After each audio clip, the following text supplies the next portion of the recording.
एक शाम प्राची टीवी पर सीरियल देख रही होती है। तभी उसकी सास वहाँ आती है। अरे सीरियल में तो ऐसे मग्न है जैसे आज रात का खाना पड़ोसी आकर बनाएंगे।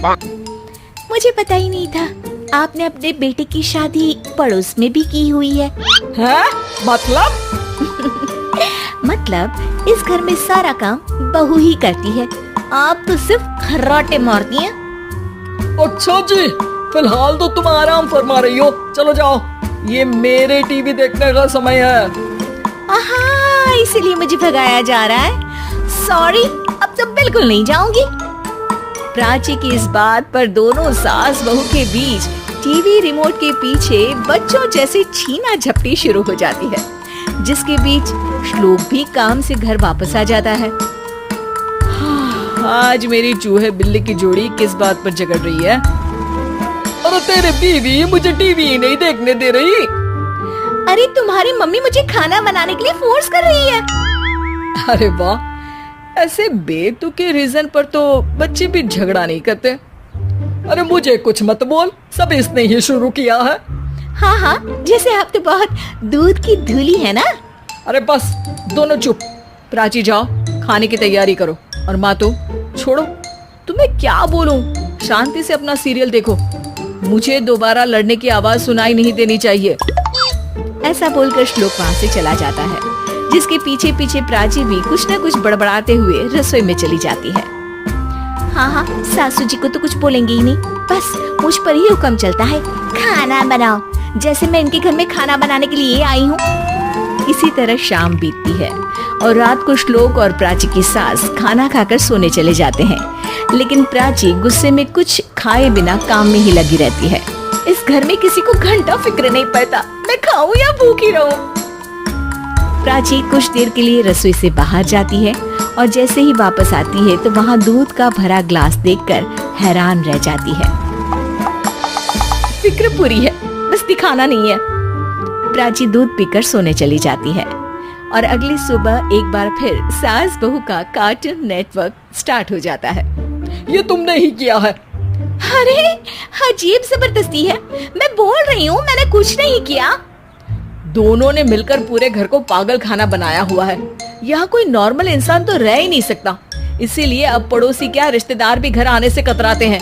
और सुन बेटे, तू भी चंगा, तेरी माँ भी चंगी, तेरी बीवी भी चंगी, रिश्तेदार। हाँ जी, आपको नहीं पता क्या, गंगाधर ही शक्तिमान है, रिश्तेदार ही। हाँ हाँ, बस समझ गया।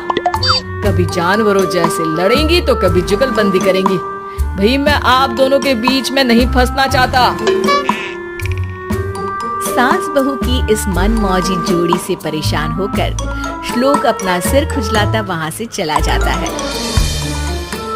चलो अब मैं भी कीर्तन में जा रही हूँ। इस पर जैसे ही सास कमरे में अपना पर्स लेने जाती है तो वहाँ नाश्ते की प्लेट रखी देख मुस्कुराने लगती है और नाश्ता करके घर से बाहर निकलते हुए कुछ पैसे टेबल पर रख जाती है, जिसके कुछ देर बाद सिलेंडर वाला घर आता है। ओ मोरी मैया, मैं सिलेंडर के बारे में तो बिल्कुल भूल ही गई थी।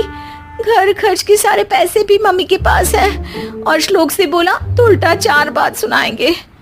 प्राची ये सोच ही रही होती है कि अचानक उसका चेहरा चमक उठता है और वो घर में आकर इधर उधर देखने लगती है। तभी उसकी नजर टेबल पर रखे पैसों पर पड़ती है, जिन्हें वो सिलेंडर वाले को दे देती है। ये सब श्लोक देख लेता है।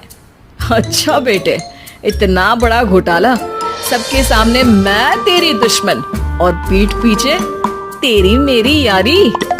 इस पर श्लोक एक प्लान बनाता है और शाम को सब एक साथ बैठे होने पर बोलने लगता है। माँ, तुम दोनों की बहुत लड़ाई होती है, इसलिए मैं सोच रहा हूँ कि प्राची को उसके घर छोड़ाऊं, इससे वो भी खुश रहेगी और तुम भी। अचानक श्लोक की ये बात सुनकर सास बहू शौक से उसकी तरफ देखती है। अरे ऐसे कैसे घर छोड़ाओगे, मुझे कहीं नहीं जाना। अरे तुमने बोला नहीं पर मैंने सुन लिया, तुम्हें मम्मी के साथ रहना अच्छा नहीं लगता, मुझे पता है। अरे वो अरे, जब बहू खुद कुछ काम बोले तो वो तुझे सुनता नहीं, और अब जो इसने बोला ही नहीं वो तू समझ गया। जब उसे नहीं जाना तो फिर जबरदस्ती क्यों कर रहा है? अच्छा, फिर आपको मौसी के घर छोड़ाता हूँ, बस अब आप दोनों एक घर में एक छत के नीचे नहीं रह सकती। मैं इस टॉम एंड जेरी की जोड़ी को और नहीं झेल सकता।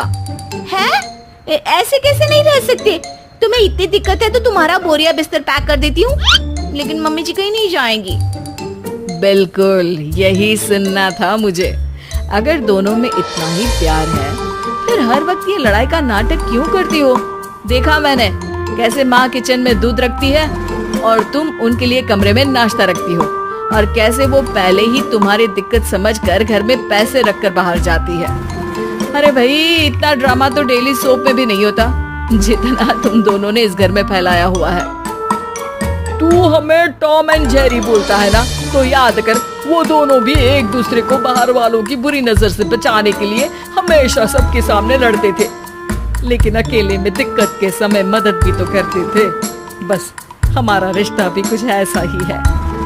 और वैसे भी अगर सास बहू में तू मैं नहीं होती तो दुनिया वालों को कहानियां कैसे मिलेंगी?